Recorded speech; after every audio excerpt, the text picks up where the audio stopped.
can do it all.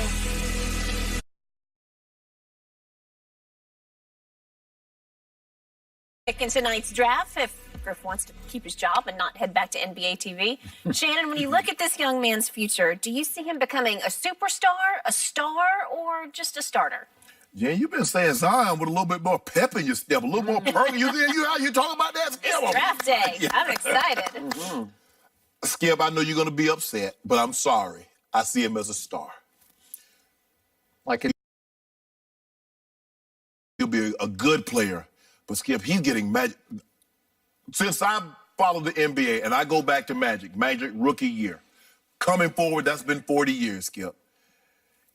Only 2 people have garnered this kind of attention that I can recall. Magic Johnson, LeBron James, and now Zion Williamson. Skip, I do not see him as those guys. Do I think he can be good? Yes, but I don't see that. I'm sorry.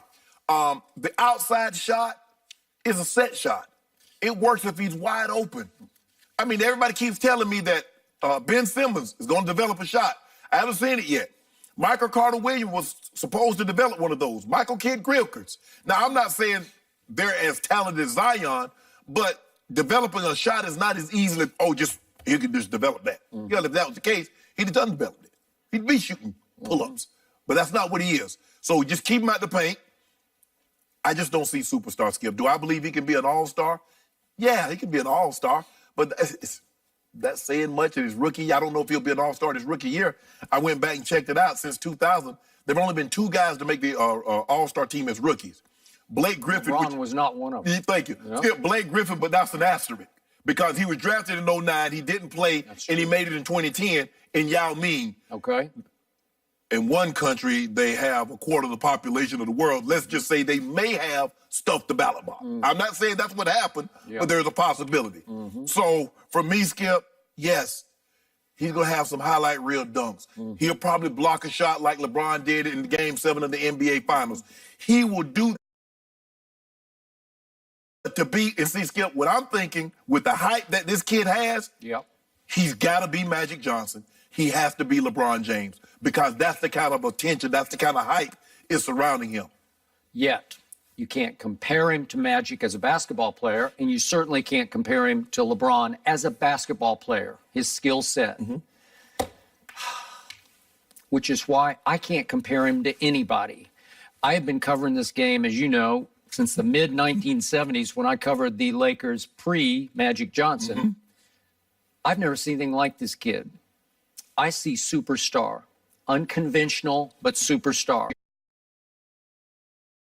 Your boxes, he's going to check new boxes. Let's start with maybe his greatest attribute is how he plays defense. He's going to be a dominating defensive player in this league. He's going to make a career-long list of first-team all defenses. He's going to win several Defensive Player of the Year awards. He's Draymond Green with about 40 or 50 more pounds and more explosion. And he plays so hard every possession on defense that the league's never seen anything like that. Because for most NBA players, defense is a little bit of an afterthought. It's not that cool to play defense. He's basically, in other words, you're saying he's an 80 pounds heavier Russell Westbrook. He is. Or Draymond. Like Draymond's a defensive player, former defensive player of the year. And they love Draymond in Golden State because he can switch all 5. If you want him to guard the center, he can try to guard the center. He can't do it very well. This kid can guard the center. This kid can guard the point guard. If he gets switched onto it, the point guard's going to have a hard time scoring on this guy because he is so side-to-side quick and he is so explosive as a leaper. He can bother shots. He can swoop. He can blindside block. He's going to dominate on defense because he plays with contagious energy unlike any I've ever seen. He plays with a consistent joy and passion I've never seen a kid play with every possession. Sometimes it's not cool to play with that much joy and passion, to look like you're having that much fun. It's just not cool. It doesn't play well on social media. Hey, calm down. You know, like you can't play like that, but he does. And he will bring that to pro basketball, and it will be difference-making for his basketball team. Go ahead. If you don't mind me asking, okay, he's 285 pounds at 19. what's his weight going to be at 25? I don't know. And if he gets injured and stays injured, you got me. If he can't find a new way to stay fit, you got me. For long-term health, you got me. But he needs to stay at 285. He can handle 285. He can't handle 325, right? And so if you get on the NBA diet, the travel diet, and you start to he goes straight to 325. Okay, then if you're going 325, you can't carry it because you're going to get hurt.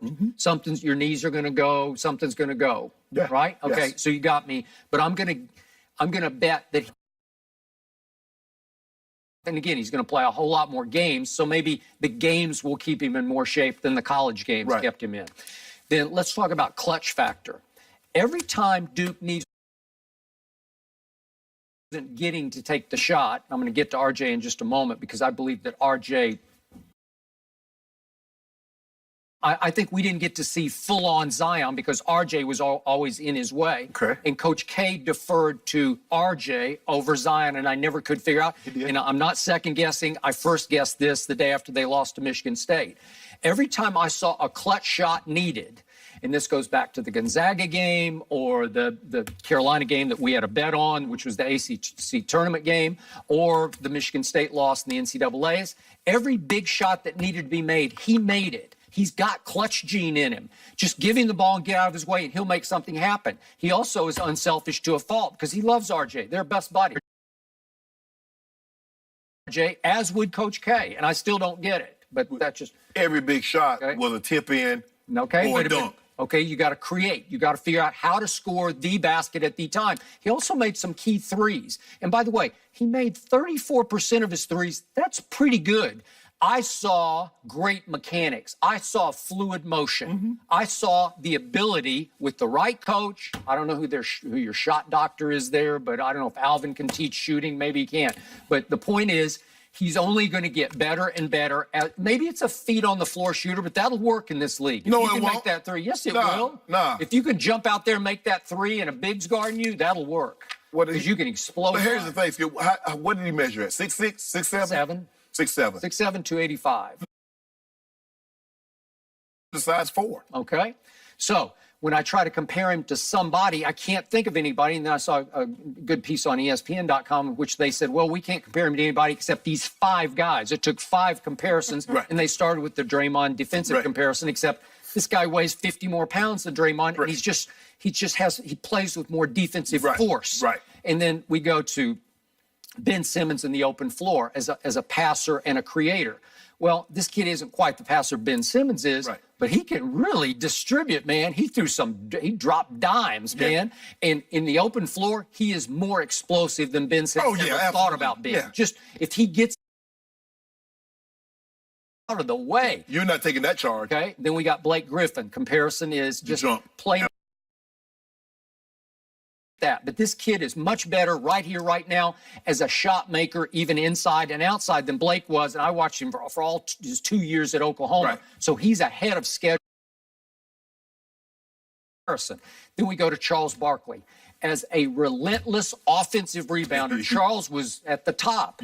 Why did Charles relentlessly go after the basketball? Because he loved to score the basketball. He found it's easier to score it if you go get a missed shot and then they're all out of position and you put it back, right?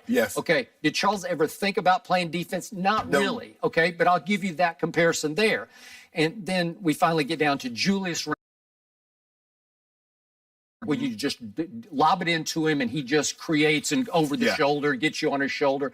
Okay, I see that. But again, he weighs 35 more pounds.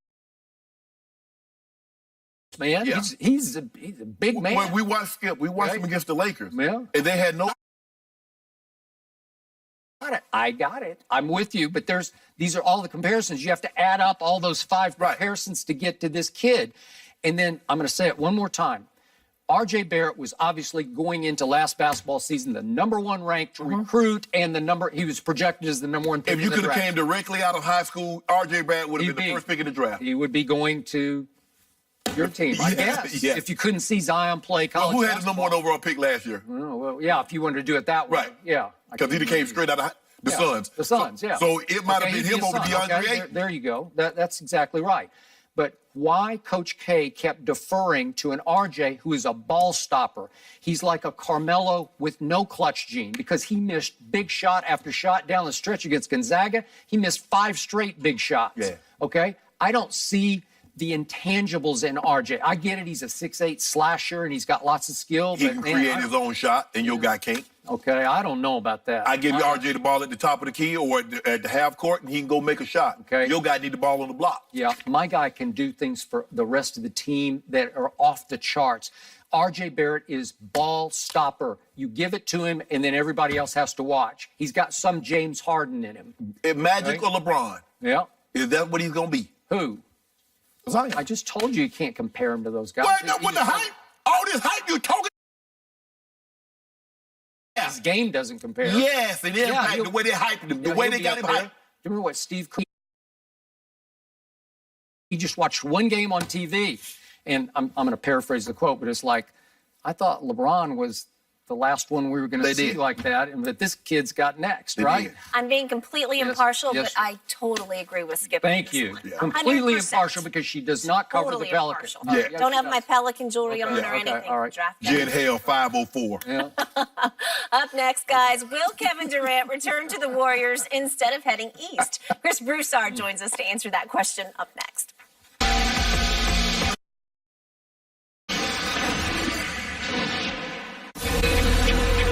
I know what you're thinking.